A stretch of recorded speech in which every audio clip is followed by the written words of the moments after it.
सबको जय मसीह की। मैं धन्यवाद करता हूँ और परमेश्वर का आज का जो विषय है विपरीत परिस्थिति और हमारा विश्वास।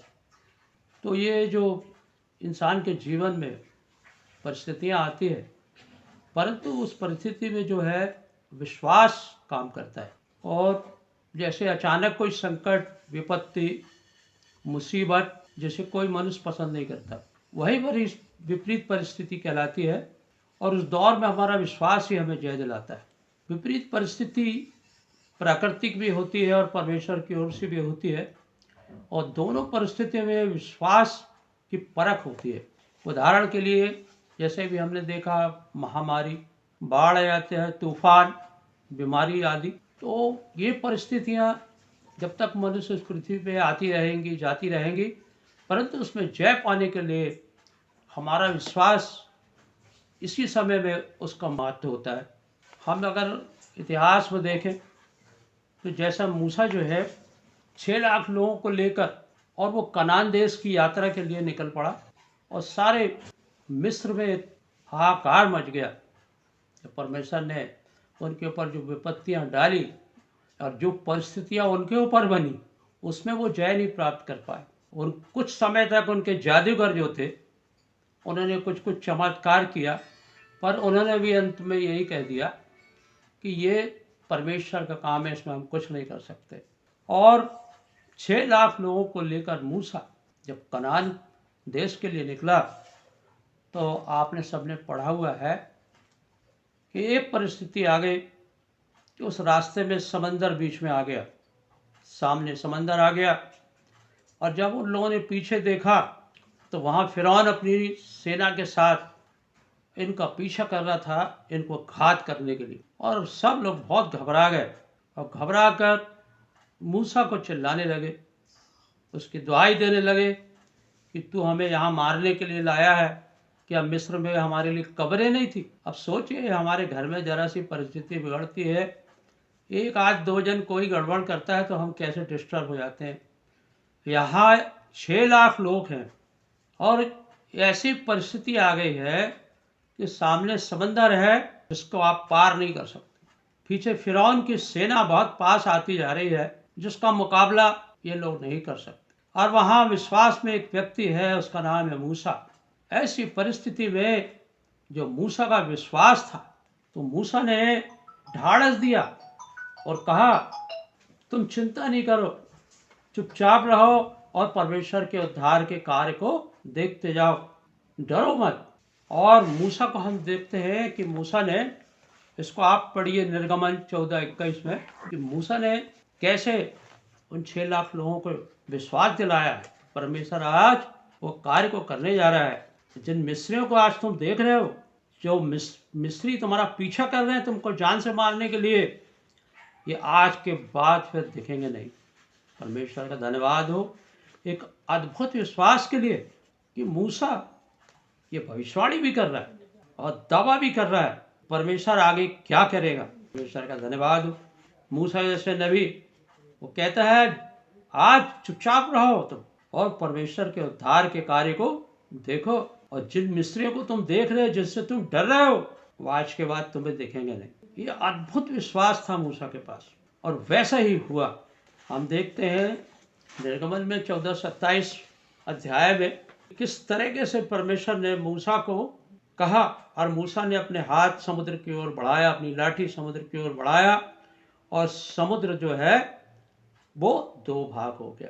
और हम ऐसा सुनते रहते हमेशा, परंतु अगर हम वचन को ध्यान से पढ़ेंगे, ये परिस्थिति ऐसे नहीं थी, बहुत विकट थी। ये समुद्र जल्दी से 2 भाग नहीं हुआ। अगर हम उसको ध्यान से वचन को पढ़ेंगे तो वहाँ लिखा है, ये रात का समय था, परमेश्वर ने रात भर पुरवाई चलाई, रात भर पुरवाई चलाई, तब कहीं जाकर समुद्र 2 भाग हुआ और दोनों ओर पानी खड़ा हो गया जो दीवार का काम कर रहा था।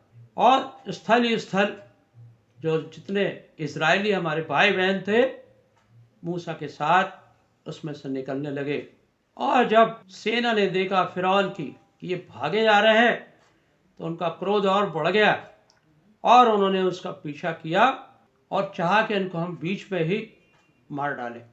परंतु जब पूरे इजरायली निकल गए तब मूसा ने फिर समुद्र की ओर हाथ बढ़ाया और समुद्र फिर, ऐसा लिखा है, सुबह होते होते समुद्र एक सा हो गया। और इसका मतलब वो लाखों लोग होंगे जो समुद्र में पूरी तरीके जब तक ना आ जाए पूरी तरीके से, तब तक परमेश्वर जो है उस समुद्र को रोके रहा। और जब वो पूरे आ गए तो लिखा है सुबह होते होते वे सब उसके अंदर काल कल्पित हो गए, नष्ट हो गए, और मूसा अपने लोगों को लेकर निकल गया।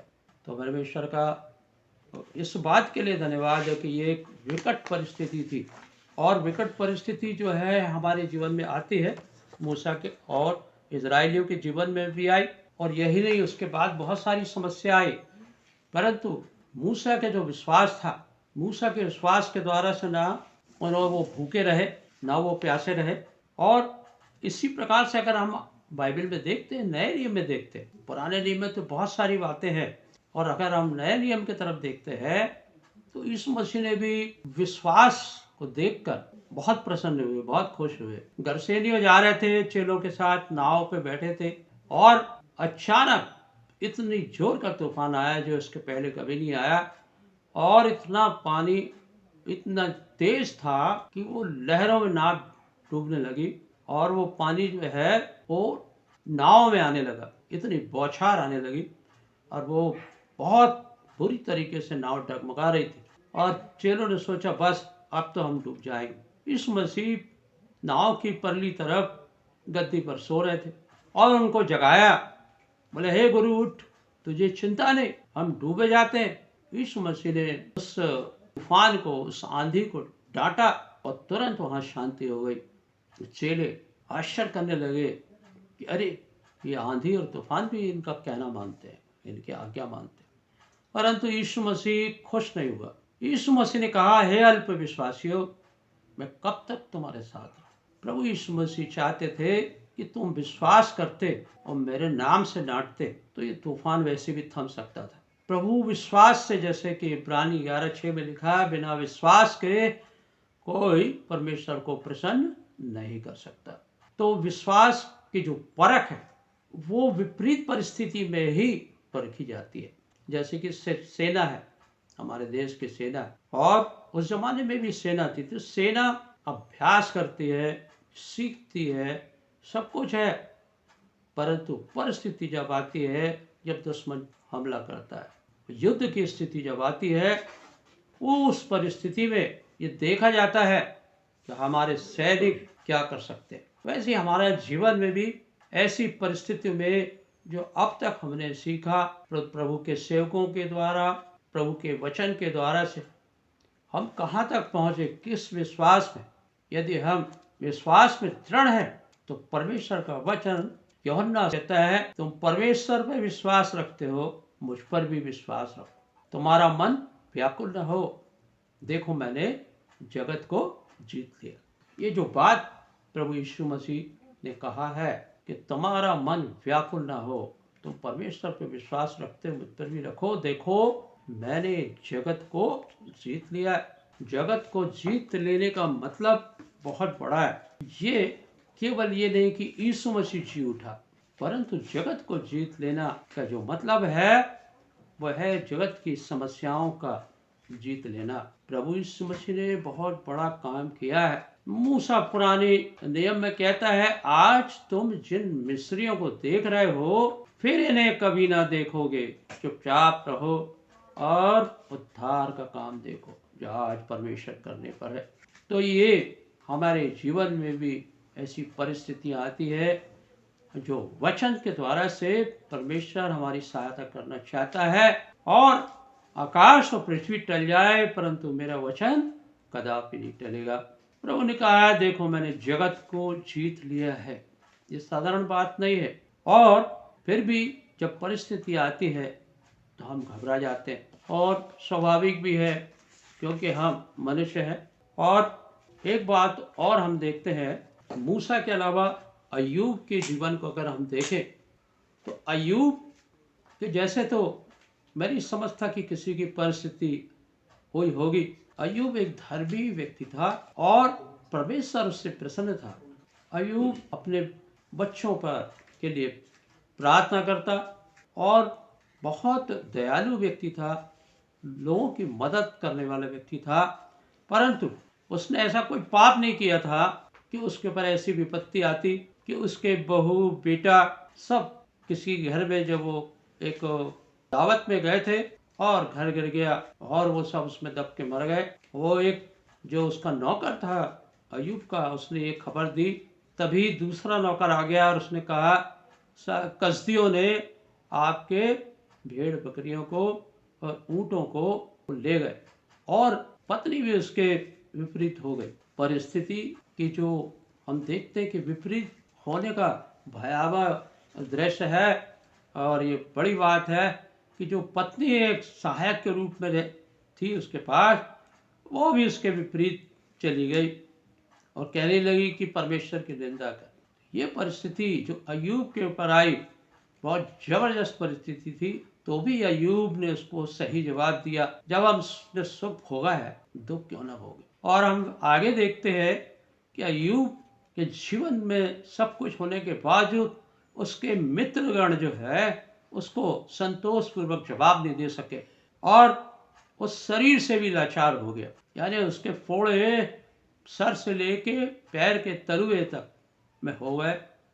ना वो खड़े हो सकता है, ना वो बैठ सकता है। और अंत में हम देखते हैं कि वो उस परिस्थितियों से निकल गया और जो गर्व परमेश्वर उसके ऊपर करते थे वो परमेश्वर को खुश करने पाया, और प्रभु ने उसका जितना था सब दोगुना कर दिया और उसकी उम्र 40 साल बढ़ा दी और इतने सुंदर बच्चे दिए। और उनके मित्रों को भी अय्यूब की प्रार्थना के द्वारा से, निवेदन के द्वारा से उनको माफ कर दिया।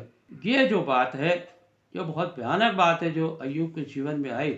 हमारे जीवन में भी बहुत सारी परिस्थितियाँ आती है। हम देख सकते हैं डैनियल के जीवन को, डैनियल का जीवन है, यूसुफ का जीवन है, वो सब ऐसी परिस्थितियों से गुजरा है। यूसुफ के बारे में अगर हम सोचें कि उनके सगे भाई उनके साथ क्या किए और कैसी कैसी परिस्थिति, जहाँ वो जाता लोग आशीष तो पाते, पर दुष्ट भी अपने काम को करता था। परंतु उसका जो विश्वास था, उसके विश्वास ने उसको मिस्र का प्रधानमंत्री बना दिया।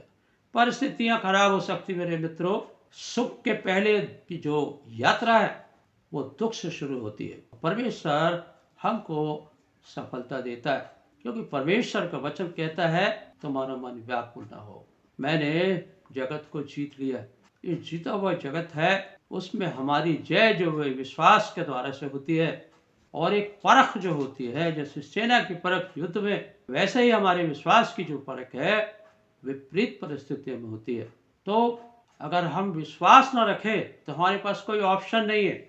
बहुत सारी बातों को हम देखते हैं और मैं एक अपनी स्वयं की गवाही देना चाहता हूँ, और जो कि बहुत प्रैक्टिकल बात है। आपने देखा होगा कि 2021 की जो शुरुआत थी, मार्च अप्रैल, वो वर्ष पैंडेमिक का, महामारी का वर्ष था और बहुत लाखों की तादाद में लोग इस दुनिया से चले गए। मेरे भाई बहनों, ऐसे ऐसे लोग जिनके पास सब कुछ था, पैसा था, सब कुछ था, सारी सुविधा थी, परंतु अपने जीवन को बचा नहीं पाए।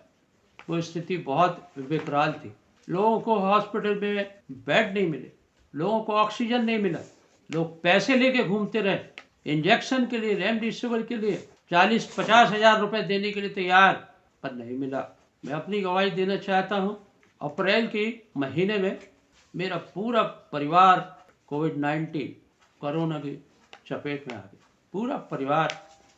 और जिसमें सबसे खराब जो स्थिति थी वो मेरे बड़े बेटे की थी, जिसके सीने में 44% इन्फेक्शन था और ऐसी स्थिति थी उसके गले से आवाज़ तक नहीं निकलती थी।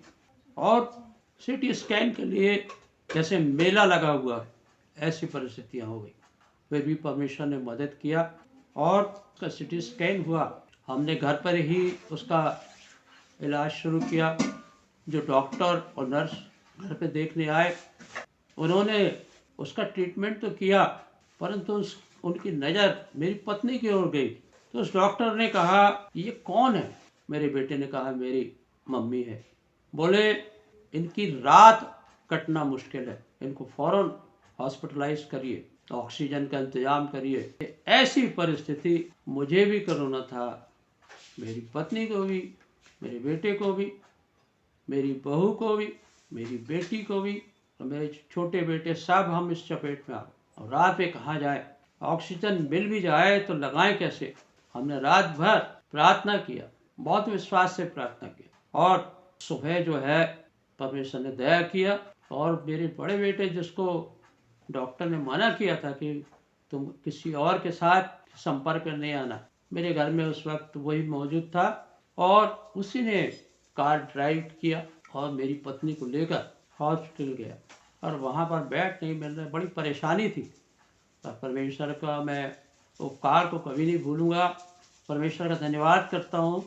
मित्रों, उस समय सबसे छोटा जो मेरा बेटा है, उसके पहचान के एक मित्र मिले जिन्होंने बहुत मदद किया और बेड मिल गए। मैं ज़्यादा लंबा नहीं, पर मैं शॉर्ट में ये कहना चाहूँगा, वहाँ पर परिस्थिति ये थी कि मेरी बेटी भी इस बीमारी से ग्रसित थी। तो परमेश्वर का धन्यवाद हो कि एक अटेंडर के रूप में मेरी बेटी को इजाज़त मिली कि वो हॉस्पिटल में मेरी पत्नी के साथ रहे और वो वहाँ रही। और उसने जो वहाँ नज़ारा देखा तो उसने फ़ोन करके ये बताया कि डैडी, जैसे भजन संहिता 23 कहता है कि मैं घोर अंधकार भरी मृत्यु के तराई से होकर गुजरूं तो भी मैं हानि से न डरूंगा। वो मैंने अपनी आंख से देखा है कि जैसे ही शाम होती थी 7 बजने के बाद और चीख और पुकार होती थी, लोग ऑक्सीजन का मास्क उठा के फेंक रहे हैं, कपड़े फाड़ रहे, चिल्ला रहे और रोज वो मृत्यु को देखती थी। उसने कभी अपने जीवन में ये एक्सपीरियंस नहीं लिया और वो मेरी पत्नी को दूसरी ओर उसका मुंह फेर देती थी और प्रभु के गीत उसके कान में लगा देती थी, तुम इससे सुनो।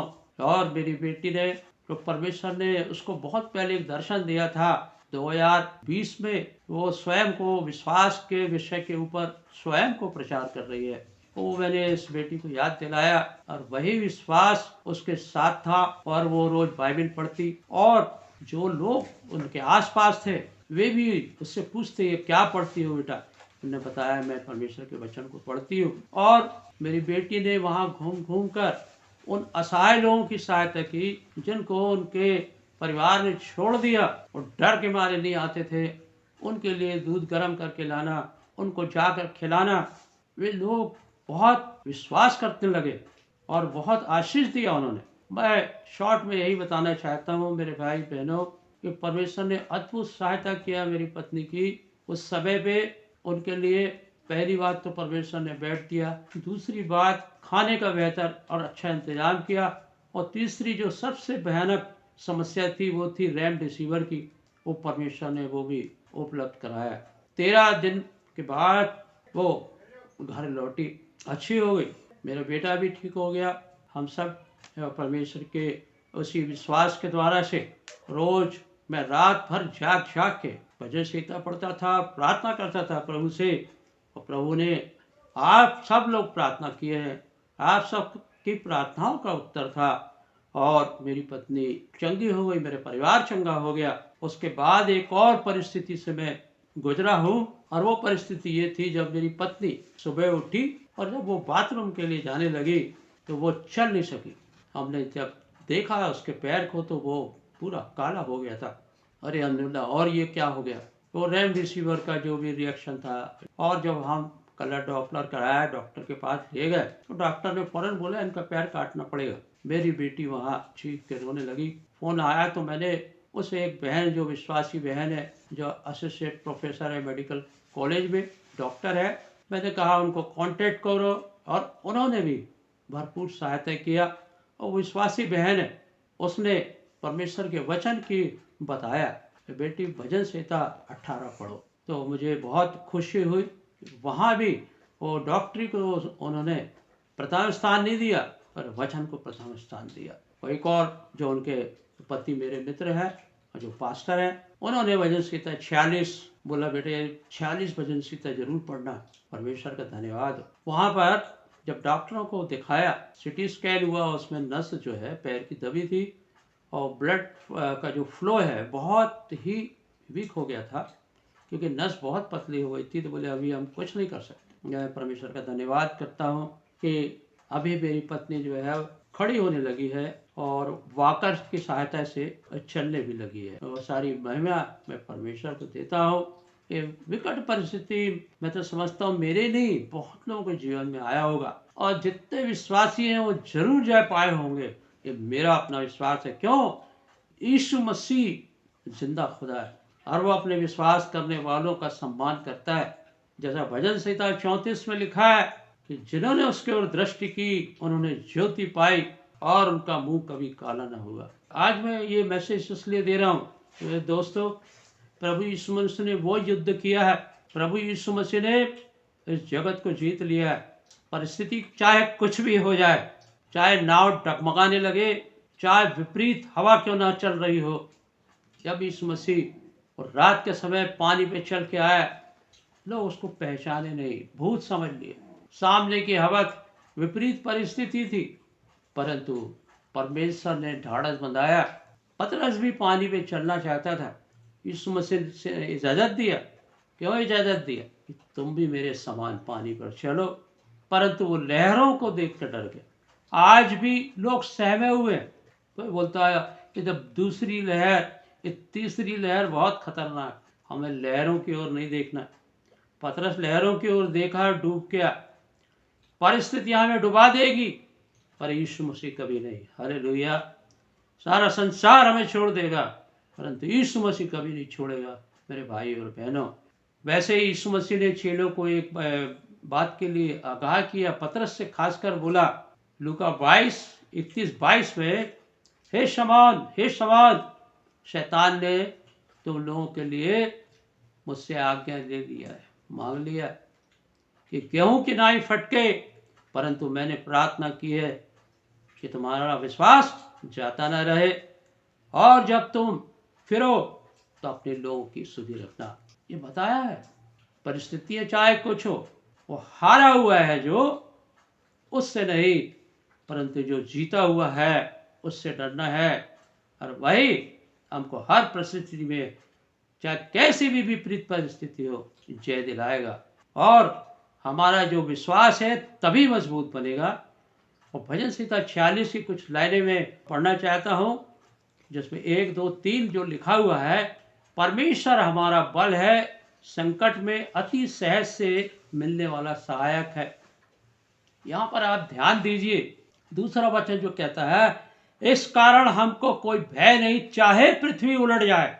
इस शब्द सुनिए क्या बोल रहा है परमेश्वर, चाहे पृथ्वी उलट जाए और पहाड़ समुद्र के बीच में डाल दिए जाए, चाहे समुद्र के गरजे फेल उठाए और पहाड़ उसकी बाढ़ से कांप उठे। Praise the Lord. इस कारण हमको कोई भय नहीं। क्या जबरदस्त वचन बोल रहा है कि चाहे पृथ्वी उलट जाए, चाहे पहाड़ समुद्र के बीच में डाल दिए जाए, चाहे समुद्र गरजे और फेर उठाए और पहाड़ उसकी बाढ़ से कांप उठे। कहने का मतलब यह है, चाहे कैसी भी परिस्थिति क्यों ना हो, परमेश्वर से बड़ी परिस्थिति नहीं है। ये सारा कायनात को बनाने वाला परमेश्वर है।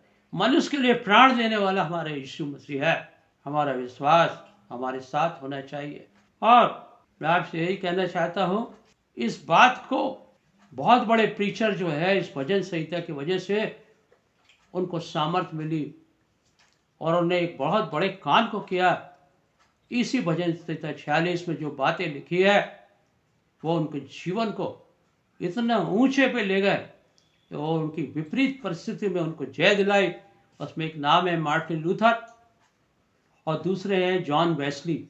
इसी ये वचन आज भी हमारे साथ है, चाहे परिस्थितियां कैसी हो मेरे भाई मेरे बहनों। हम और आप इन परिस्थितियों ना घबराए, पर इस परिस्थितियों में हमको जय पाकर दूसरों के लिए हम एक आशीष का कारण बने। तो मैं वचन को यही समाप्त करता हूँ और मैं आप सबका धन्यवाद करता हूँ जो आपने ध्यानपूर्वक वचन को सुना। प्रभु आपको आशीष दे।